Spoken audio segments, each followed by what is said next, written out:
houses of worship, or even Walmart. With gun violence growing nationally, there has been no changes made in our legal system to combat this developing crisis. The NRA and strong supporters of the Second Amendment argue that having guns, such as the AR-15, pictured here, extended magazines, other automatic weapons, and military attachments meant for warfare are not detrimental to society. In a recent statement after a mass shooting that occurred in a Walmart in El Paso, Texas, the NRA reiterated its core stance, not being on gun safety, but protecting Americans' rights to own and use guns, regardless of their mental health state. Now, according to the article, How U.S. Gun Control Compares to the Rest of the World, published June 20th, 2017, by Stanford Law professor John Donahue, the United States has the highest gun homicide and gun suicide rates in the United States, or among industrialized nations, and it's not even close. For me, this is a very frightening issue, not only as a student, but as a parent, because whenever I go anywhere, whether it's school, the grocery store, anywhere, I always have a thought in the back of my head of what I'm going to do, just in case there is some sort of shooting that takes place. The lack of gun control in the United States has caused countless innocent people to be murdered. Today we're going to look at problems that cause the problems caused by weak gun laws. First, it's too easy for anyone just to gain access to a gun. Second, there's been a significant increase in the number of mass shootings in the past couple years. And finally, looking at what we can do and what our government can do to help prevent these tragedies from continuing to happen so frequently. So to begin, let's look at just how easy it is to gain access to a gun legally in the United States.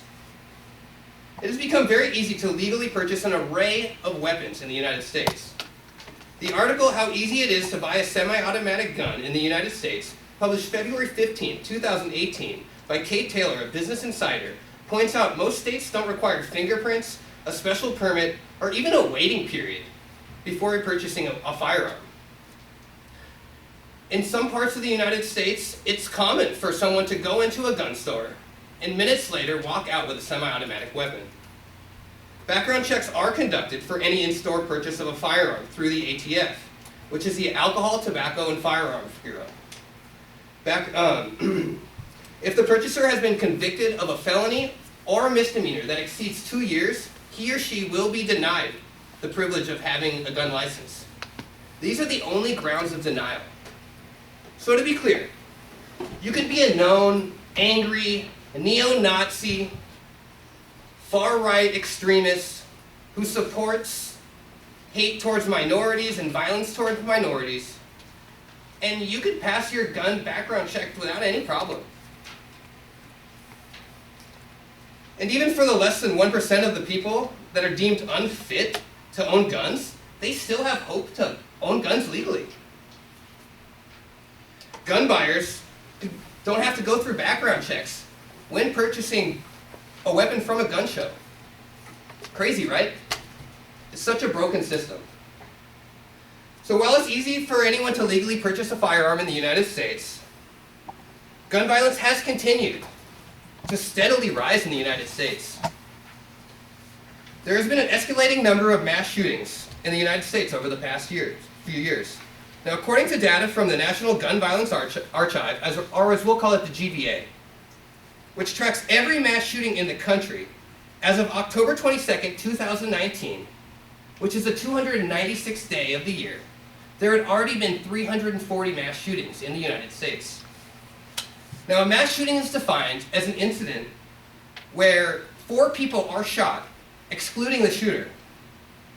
Now, statistics from the GVA also show that almost 100 people are killed daily from gun violence.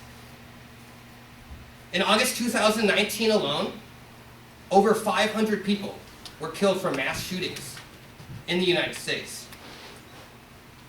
Our society must act and make changes if we want to see some sort of progress. The Constitution would have been written differently if killing machines like the AR-15 and other automatic weapons were available to purchase in the 1790s. So as a society, lawmakers must do what is right for the safety of our people. Now, with gun violence on the rise, we must look at what can be done to help prevent further tragedies. There are different effective laws that can be put into place to help prevent gun violence. Countries with stricter gun laws do see less gun violence. Now, according to the article, How U.S. Gun Control Compares to the Rest of the World, in Finland, any handgun license owner is only eligible to own a gun if they are an active member of a shooting club. They must also submit to an aptitude test, police screenings, and provide proof of a proper, safe storage place for their weapons. Now, in Italy and France, gun owners must pass a criminal background check, as well as multiple mental health tests. They also have to provide a legitimate reason of why they need to own a firearm. Now, in Italy and France, handguns, semi-automatics, they're outright banned for any use by civilians. So hopefully new laws and changes can be made to combat this crisis that we're facing in our country, as we obviously need stricter gun laws to help prevent these senseless deaths. So most gun laws are made on a state level and not a federal level, making it really easy for those laws to be undermined. Now, any motivated person can just take a quick trip over state lines to get whatever accessories or weapons that they can't get in their own home state. But over time, hopefully, states with strong gun control laws and their policies will face far less tragedies than the other states, and possibly spark big changes for our federal government in the future.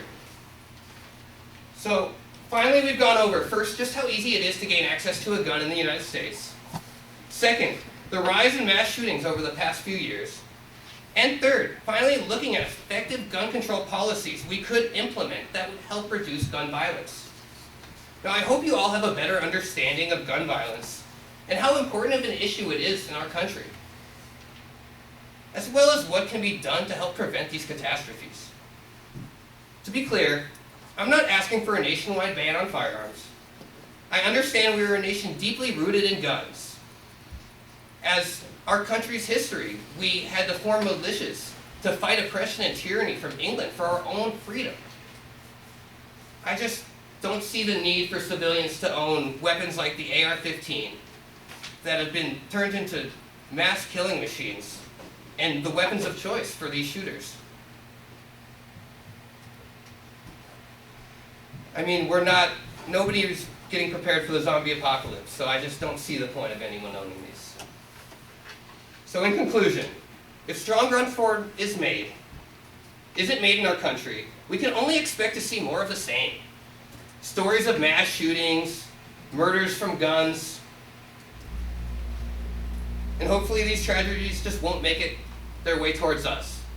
And the one thing we can do is we can write our state legislators demanding stronger gun laws. And hopefully, if enough of us do that, we can come upon some changes. Thank you.